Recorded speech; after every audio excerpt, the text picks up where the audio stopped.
Google continue d'élargir son nombre d'appareils dédiés à la maison connectée avec un nouveau Smart Display renfermant l'assistant Google, à savoir le Nest Hub. Alors, quel est l'intérêt de cet appareil? Quelles sont les fonctionnalités de ce Nest Hub? Quelles sont les différences par rapport à un Google Home? C'est ce que nous allons voir ensemble dans cette vidéo.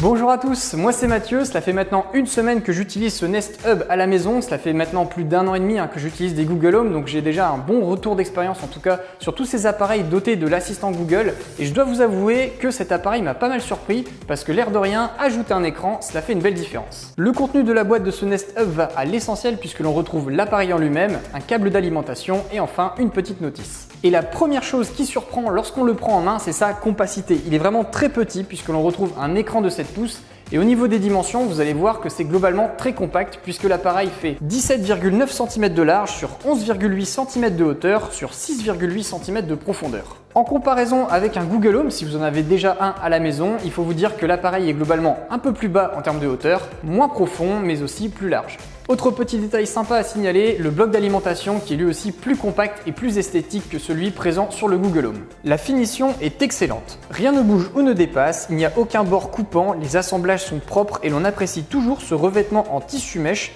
qui est là présent sur l'arrière de l'appareil et que l'on retrouve également sur d'autres produits Google, ce qui donne vraiment un côté très chaleureux à l'appareil. On retrouve donc un écran tactile de 7 pouces, soit 18 cm de diagonale environ, deux micros longue portée situés sur le dessus de l'écran, un capteur de lumière ambiante dont on détaillera le fonctionnement juste après. Et enfin, à l'arrière, on retrouvera un bouton pour gérer le volume, pour le baisser ou le monter, mais également un bouton pour venir couper physiquement le micro si vous souhaitez désactiver la détection vocale. L'installation se fait sans difficulté. Pour ce faire, il faudra par contre disposer d'une connexion Internet, d'un réseau Wi-Fi, d'un compte Google, mais également d'un smartphone qui sera sur iOS ou Android. Une fois que vous avez tout ça, il suffit de télécharger l'application Google Home sur votre smartphone iOS ou Android, de connecter votre smartphone au réseau Wi-Fi de votre maison, de connecter à l'alimentation électrique le Nest Hub et enfin de suivre les indications affichées sur l'écran de votre smartphone mais également sur le Nest Hub. En 5 à 10 minutes, c'est installé, cela va vraiment très vite. Après, cela dépend en fait du nombre de comptes que vous aurez à connecter si c'est la toute première fois que vous utilisez l'appli Google Home, puisque l'intérêt c'est de venir aussi connecter votre compte musical comme Spotify, Google Play Music, YouTube Music ou encore Deezer, mais également les différents services vidéo auxquels vous auriez accès tels que YouTube ou encore MyCanal.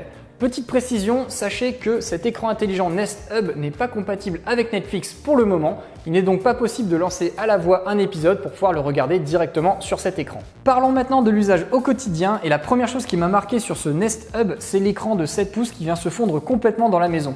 On a vraiment en fait l'impression d'avoir un cadre photo mais avec des vraies photos imprimées. Et pourquoi je vous dis ça? C'est parce que cet écran vient fonctionner en combinaison avec ce petit capteur qui est un capteur ambiant de couleur et de luminosité qui est capable de détecter jusqu'à plus de 16 millions de combinaisons différentes et ainsi en fonction des couleurs et de la luminosité ambiante détectée, l'écran est automatiquement ajusté pour s'adapter au mieux dans le décor de votre maison. Par conséquent, si le mur derrière moi était rouge au lieu de blanc, il y aurait donc plus de rouge répercuté dans la pièce et donc le capteur viendrait automatiquement ajuster la colorimétrie de l'écran pour vous proposer des photos aux couleurs très fidèles. L'autre intérêt de ce capteur, comme je vous le disais, c'est qu'il détecte la luminosité ambiante et donc s'il détecte que dans la pièce il y a beaucoup de lumière comme ici, il va pousser l'éclairage de l'écran très fort et à l'inverse, si le soleil commence à diminuer et qu'il commence à faire noir dans la pièce, l'écran va s'assombrir jusqu'à devenir complètement noir s'il fait un noir total dans la pièce. C'est très pratique car cela permet au final de pouvoir intégrer ce Nest Hub dans à peu près toutes les pièces de la maison, y compris votre chambre. La deuxième chose que j'ai appréciée, c'est la simplicité d'utilisation de ce Nest Hub.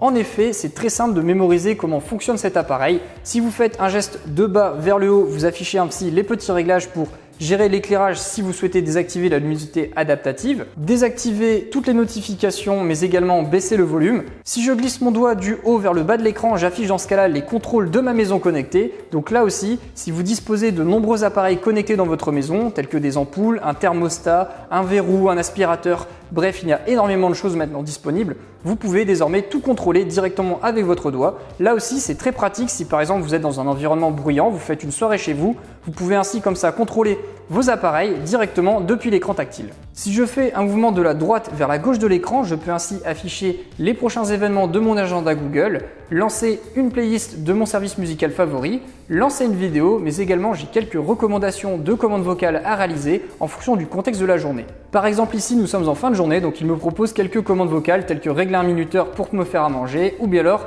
il y a quoi au cinéma pour regarder un petit peu le planning de ce soir. Si vous souhaitez en savoir plus pour bien maîtriser votre Nest Hub, n'hésitez pas à consulter la petite carte bleue qui vous indique par thématique les différentes commandes vocales possibles afin de maîtriser l'entièreté de l'appareil. Dernier geste à connaître, le retour en arrière qui se fait simplement d'un petit retour comme ceci.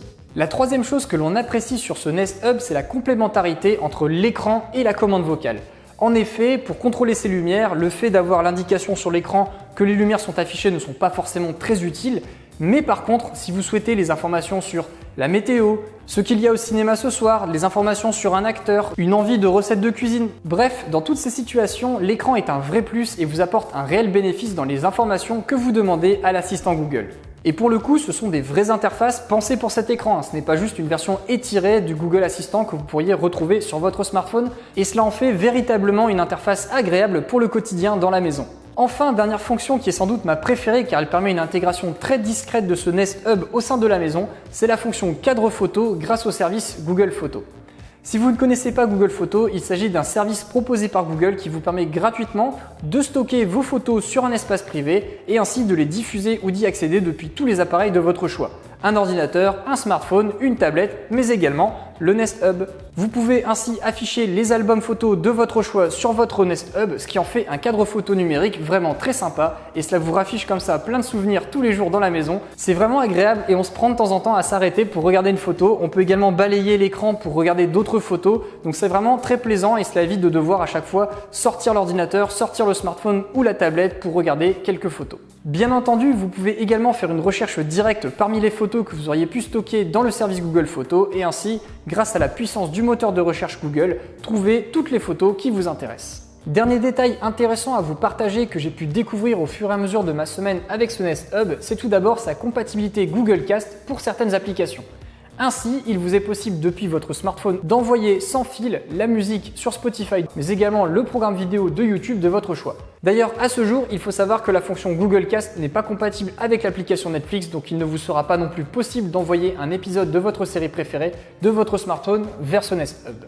L'autre détail intéressant à savoir, c'est que l'appareil n'est pas résistant à l'eau ou aux éclaboussures, donc faites attention si vous souhaitez l'utiliser dans votre cuisine comme appareil pour pouvoir vous dicter les recettes. Il faudra être bien vigilant de ne pas éclabousser votre Nest Hub lorsque vous ferez la cuisine.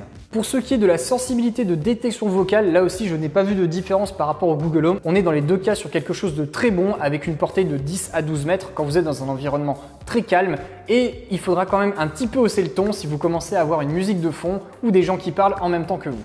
Au niveau qualité sonore, le haut-parleur du Nest Hub est assez impressionnant, surtout quand on regarde la faible épaisseur de l'appareil. Globalement, sur de la voix, sur du médium ou de l'aigu, on a vraiment une qualité sonore très bonne, même à très haut volume. Par contre, on remarquera tout de même un petit manque en termes de basse et de grave par rapport au Google Home. Je vous laisse écouter la différence entre les deux.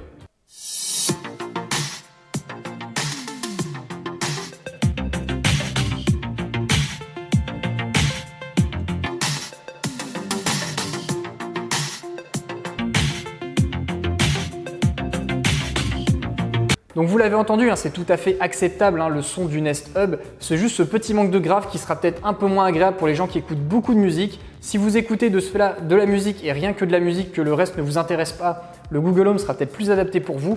Par contre, pour tous les autres, clairement le Nest Hub est vraiment plus intéressant grâce à son écran et la qualité de son qui reste quand même très bonne. Donc pour regarder une vidéo sur YouTube, écouter un podcast ou encore entendre une réponse de l'assistant Google, cela reste tout à fait agréable d'utiliser ce Nest Hub. Enfin, vous aurez sûrement remarqué que le Nest Hub ne dispose pas de caméra, il ne sera donc pas possible de faire d'appel visio avec ce dernier, mais uniquement des appels audio grâce à la solution Google Duo directement intégrée dans l'appareil. Proposé au prix public de 129,99 € en deux coloris, galets et charbon, ce Nest Hub est pour moi la nouvelle référence des appareils intégrant l'assistant Google. L'écran apporte un réel plus lorsque l'on a besoin d'échanger avec l'assistant Google et lorsque l'on ne se sert pas de l'appareil. Il apporte aussi une vraie fonction décorative très sympa grâce aux fonctions des albums photos, ce qui en fait également un cadre photo connecté et intelligent, vous apportant ainsi toujours plus de convivialité dans votre intérieur. Donc si vous avez déjà un Google Home, est-ce que ça vaut le coup de passer au Nest Hub? Eh bien ma réponse est oui, si votre appareil Google Home est déjà dans une pièce où vous avez tendance à passer régulièrement et que l'appareil est à portée de vos mains. Là c'est intéressant de passer sur le Nest Hub puisque cela vous fera un joli cadre photo, la possibilité aussi de contrôler vos appareils depuis votre doigt, mais également la possibilité d'avoir accès à plein de contenus et d'informations sans forcément devoir sortir votre smartphone. Voilà, c'est tout ce que j'avais à vous partager concernant le Google Nest Hub. J'espère que la vidéo vous a plu. Si vous êtes intéressé par cet appareil, n'hésitez pas à l'acheter sur boulanger.com grâce au lien que je vous mets dans le descriptif de cette vidéo. Vous pourrez ainsi le commander dans les 2 coloris de votre choix. Le Google Home est bien entendu également disponible sur boulanger.com. Je vous mets aussi les liens dans le descriptif. Si vous avez des questions ou besoin d'informations complémentaires concernant ce Nest Hub, n'hésitez pas non plus à me poser vos questions dans les commentaires de cette vidéo. J'y répondrai avec plaisir. Si vous avez aimé cet essai, n'hésitez pas à nous laisser un petit pouce vers le haut, ça fait toujours plaisir et ça soutient la chaîne. Et si vous souhaitez retrouver plus de tests électroménagers et multimédia, n'hésitez pas à vous abonner grâce au bouton que l'on vous met juste ici. Merci à tous d'avoir regardé et on se retrouve très bientôt pour un nouvel essai.